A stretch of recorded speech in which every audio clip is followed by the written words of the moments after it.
The hospital hallway smelled of antiseptic and fear when Daniel Carter heard the words that made his entire world stop. A little girl was dying. Doctors were rushing past, nurses were shouting instructions, and in the middle of the chaos stood a woman in an expensive white suit, trembling like everything she had ever controlled was suddenly slipping through her fingers. Her daughter needed a rare blood type immediately, or she would not survive the night. And the only matching donor they could find was the janitor she once laughed at in front of an entire room. Daniel stood there in his faded work clothes, lunchbox still in his hand, staring at the woman who had once humiliated him so deeply he could still feel the sting of it months later. Sophia Bennett, CEO, millionaire, untouchable. The same woman who had looked him in the eyes and made him feel invisible. Now her eyes were filled with desperation, and the life of her daughter was resting in his hands. Before we continue, if you believe kindness matters, if you believe people deserve second chances, take a moment to like this video, comment where you're watching from, share this story with someone who needs hope today, and subscribe to the channel for more emotional and life-changing stories like this one. Daniel Carter had never expected life to be easy. At 34, he had already buried his wife, learned how to braid his 6-year-old daughter Lily's hair by watching online tutorials, and discovered that grief didn't leave. It simply changed shape and sat quietly beside you. Every morning before sunrise, he woke in their tiny apartment, made pancakes that were never quite round, packed Lily's school lunch, and walked her to the bus stop with sleepy eyes and forced smiles. She was his reason for everything. Her tiny hand in his reminded him that no matter how hard life became, he could not afford to fall apart. After dropping her off, he headed to Bennett Global Enterprises, one of the biggest corporate firms in the city, where he worked as part of the maintenance and cleaning staff. It wasn't glamorous, but it paid rent, bought groceries, and kept Lily in school. That was enough for him. Most employees barely noticed him. He was the man who emptied trash bins, fixed leaking sinks, and quietly mopped floors after meetings filled with people discussing deals worth more money than he would make in 10 lifetimes. He didn't mind invisibility. In fact, he preferred it. Until the day Sophia Bennett noticed him. Sophia was known throughout the city as brilliant, ruthless, and impossible to impress. She had inherited the company after her father's death and transformed it into something even bigger. Business magazines called her a genius. Employees called her terrifying. Yeah. Daniel first met her properly during a company charity gala preparation. He had been assigned to help set up decorations in the executive hall. Everyone was rushing, and he was carrying a tray of bottled water when someone backed into him. The tray slipped, bottles crashed to the marble floor, and water splashed across Sophia's expensive heels. The room went silent. Sophia looked down at the mess, then up at him with cold disbelief. Daniel immediately apologized, kneeling to clean it up, his face burning with embarrassment. But Sophia, standing before investors and board members, let out a sharp laugh that cut through the room. She said some people were simply born to make messes and spend their lives cleaning them. People laughed, not loudly, but enough for Daniel to feel every second of it. Enough for him to remember it months later while staring at the same woman now crying in a hospital hallway. He had gone home that night devastated. Lily had noticed immediately. Children always do. She asked why he looked sad. He smiled and lied, saying work was just tiring. But that night, after she slept, he sat alone at the kitchen table staring at unpaid bills and wondering how dignity could feel so expensive. Still, he returned to work the next day and the next, because fathers do not have the luxury of pride when their children need shoes. Life moved on as it always does. Then, one rainy Tuesday afternoon, everything changed. Daniel was cleaning the lobby when he overheard panic near the reception desk. Sophia's 7-year-old daughter, Emma, had collapsed at school due to complications from a blood disorder she had battled quietly for years. She needed emergency surgery, but there was a problem. Her blood type was extremely rare. The hospital was searching desperately for a compatible donor. Daniel froze. He remembered filling out emergency medical paperwork months ago through the company's employee wellness program. His blood type had drawn surprised looks from the nurse then. Rare. Very rare. Without hesitation, he told HR to contact the hospital. Within an hour, he was sitting under harsh fluorescent lights while doctors ran tests. And then came the confirmation. He was a match. As he sat there, sleeve rolled up, preparing for donation, memories of humiliation returned like old wounds reopening. He remembered the laughter, the whispers, the way Sophia never apologized. Part of him wanted to walk away, not because he was cruel, but because pain leaves scars, and scars remember. Then he thought of Lily. What if she were the one inside that emergency room? What if her life depended on the mercy of a stranger? The answer came instantly. There was no choice. He stayed. When Sophia arrived at the hospital and saw him sitting there, ready to donate, she looked like someone had taken the ground from beneath her feet. For a long moment, she couldn't speak. Her perfect image was gone. No confidence, no control, just a terrified mother. Her voice finally broke as she asked why. Why would he help after everything? Daniel looked at her quietly and said because children should never pay for the mistakes of adults. That sentence shattered something inside her. She sat down and cried in a way rich people rarely allow themselves to. Ooh, not elegant tears. Real ones. Ugly ones, the kind grief forces out when pride dies. For the first time in years, Sophia Bennett was not a CEO. She was simply a mother begging life not to take her child. The donation took hours. Daniel felt weak afterward, but when the surgeon later announced that Emma was stable and responding well, relief flooded the hallway like sunlight after a storm. Sophia hugged him before she even realized what she was doing. He stood stiff for a moment, surprised, then gently stepped back. She apologized, not the polished kind people offer to protect reputation, a real apology. Raw and trembling, she admitted she remembered that night. She admitted she had been cruel. Worse, she had been careless with another person's dignity. She said success had made her arrogant, and somewhere along the way, she forgot how to see people. Daniel listened. Forgiveness, he had learned, was not pretending pain never happened. It was choosing not to let it poison what remained of your life. So he nodded, not because the hurt vanished, but because carrying bitterness home to Lily every night was too heavy. Days later, Sophia did something no one expected. She called an emergency executive meeting. Senior staff, department heads, investors, everyone attended. Daniel was asked to come too, though he had no idea why. Standing in front of the entire company, Sophia publicly told the story. She spoke about her daughter, the blood donation, and the man she had once humiliated without thought. Then, in front of everyone, she apologized again. Silence filled the room. People shifted uncomfortably because honesty is far louder than shouting. Sophia announced major changes in company culture, fair wages for support staff, improved benefits for lower-income employees, scholarship funds for workers' children, and leadership accountability programs. Then she turned to Daniel. She offered him a management position in facilities operations with a salary that nearly made him forget how to breathe. He almost refused.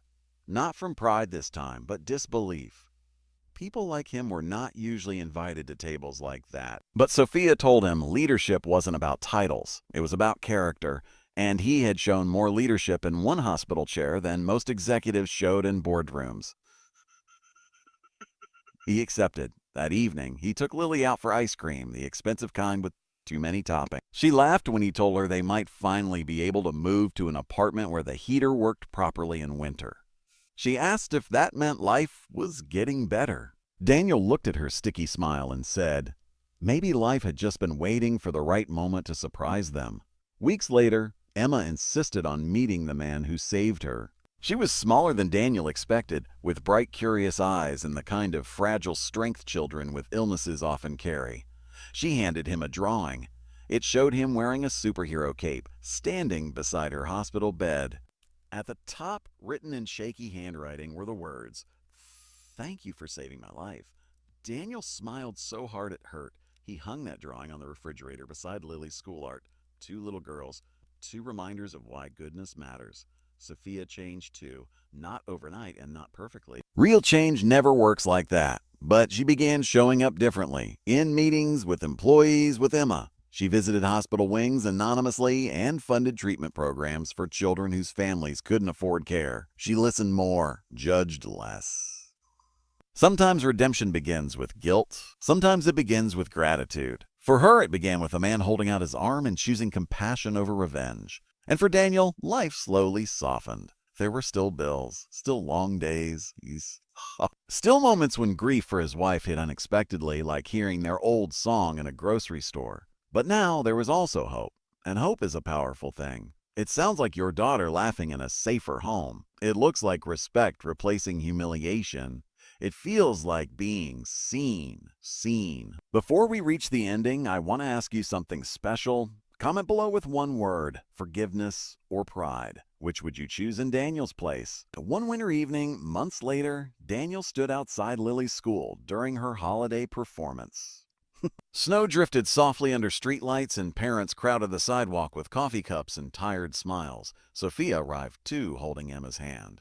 Not as CEO and employee, just as two parents. Emma ran to Lily. The girls laughed like they had known each other forever. Sophia stood beside Daniel in comfortable silence before quietly saying that one act of kindness had changed more lives than he would ever know. Daniel watched the girls and thought about how strange life was, how humiliation had led to mercy, how pain had opened the door for healing, how the people who break us sometimes become the ones forced to witness our grace. He said maybe kindness was like blood. You never realize how precious it is until someone's life depends on it.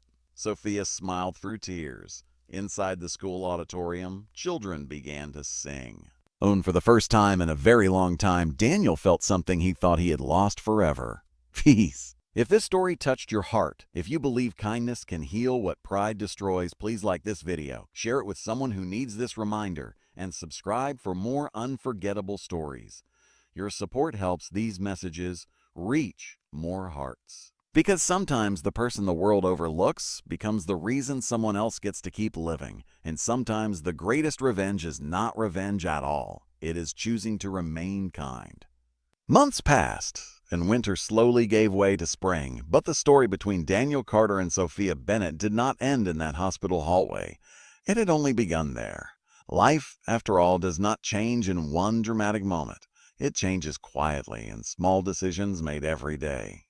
Daniel was learning that. His new role at Bennett Global was still surreal to him. Some mornings he walked into his office and had to remind himself it was real, that the desk, the computer, the nameplate with a facilities operations manager engraved on it, all of it belonged to him now. The same building where he once cleaned floors after midnight had become the place where people now stood when they needed answers.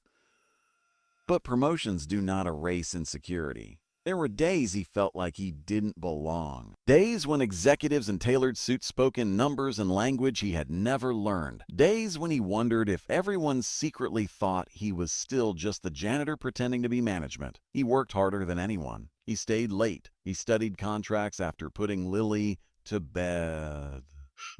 He watched leadership videos during lunch breaks. He refused to let opportunity be wasted. Still, there were whispers. There always are. Some employees believed he had only been promoted because of sympathy. Others assumed Sophia was trying to fix her guilt by handing him a better life. A few smiled to his face and mocked him behind closed doors. Daniel heard enough to know. But pain had taught him something powerful. People's opinions do not pay your rent, raise your child, or define your worth. So he kept going.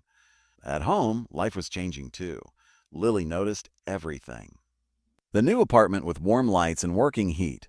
The fact that Daniel no longer looked exhausted every single morning. The way he smiled more. One evening, while helping her with homework at the kitchen table, she looked up and asked if Mommy would be proud of him. The question hit like a wave.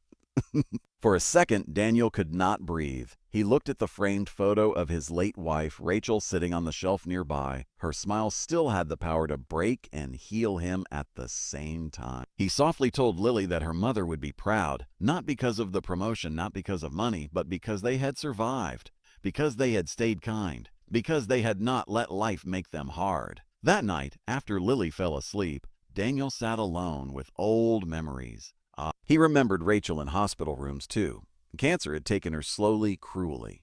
He remembered holding her hand as machines beeped around them. Remembered promising her he would take care of Lily no matter what happened. Sometimes he still felt like he was failing that promise. Sometimes grief whispers lies, but then there were days like now where hope whispered louder. Meanwhile, Sophia was facing battles of her own. Success had built walls around her for years, and tearing them down was painful. Her board of directors did not appreciate her new compassion-driven policies. Investors questioned why she was spending company resources on employee benefits and family support programs. They called it emotional leadership. And in their world, emotional was another word for weak. One board member in particular, Richard Hale, a longtime executive who had served under her father, became openly hostile. He believed Daniel's promotion was ridiculous. He believed Sophia's softer leadership was damaging profits. And most of all, he believed power should never apologize. Richard represented everything Sophia was trying to leave behind. He challenged her constantly in meetings, questioning every decision, reminding her that business was about numbers, not people. But Sophia had changed. She no longer confused fear with respect. She stood her ground. Still, pressure mounted. Then came the scandal. One Friday morning, anonymous accusations spread through the company. Rumors claimed Daniel had manipulated his promotion, using his connection to Sophia after the hospital incident to secure unfair advantages. Emails circulated. People talked. Social media picked it up. By noon, it felt like the entire company was watching him. Daniel sat in his office staring at his phone as message after message appeared. Some supportive, some cruel. He felt humiliated all over again. Not because he doubted himself, but because he knew how quickly people preferred gossip over truth. When he picked Lily up from school that afternoon, she noticed immediately. Children always notice. She asked if someone had been mean to him again. He smiled sadly and said yes. She thought for a moment, then said something only a child could say with such perfect honesty. She told him that mean people were usually just sad people wearing louder voices. Daniel laughed through tears. That little girl was wiser than most adults. The next Monday, Sophia called another company-wide meeting. The atmosphere was tense. Everyone expected damage control. What they got instead was truth. Sophia walked to the front of the room and calmly addressed every rumor. She explained exactly how Daniel had earned his role through work, integrity, and leadership under pressure most people would have failed. Then she did something even more shocking. She exposed Richard. An internal investigation had revealed he was responsible for the rumors. Worse, financial audits uncovered years of unethical decisions, cutting employee benefits, manipulating reports, and quietly protecting profits at the cost of people. The room went silent.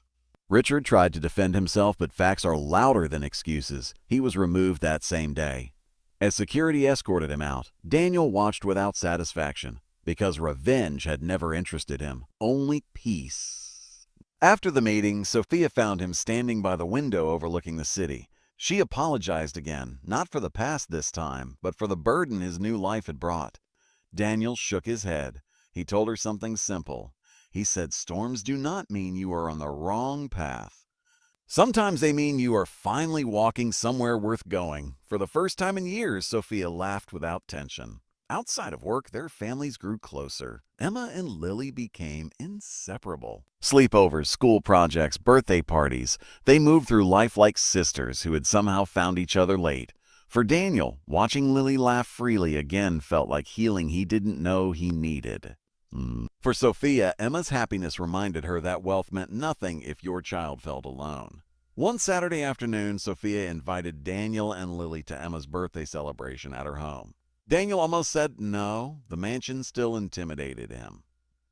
It represented a world he had spent his life standing outside of. But Lily was excited, so he agreed. As he stood in that enormous garden surrounded by fountains and expensive silence, he felt the old discomfort returning. Until Emma ran past in a princess crown, dragging Lily behind her, both of them covered in cake frosting and laughter. Children have a beautiful way of destroying social class. Sophia walked over carrying 2 cups of coffee and handed him one. She admitted something she had never told anyone. She confessed that after her father died, she became obsessed with proving herself. She thought strength meant perfection. She thought compassion was weakness.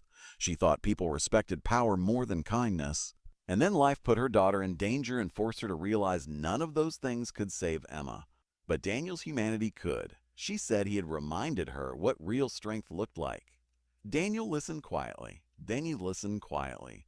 Then he told her strength was not never falling. It was choosing who you became after the fall. The sun was setting by then, painting the garden gold. For a moment, everything felt still. Not perfect, but honest. Before we reach the final ending, I want to ask you something from the heart. If this story is touching you, please comment below.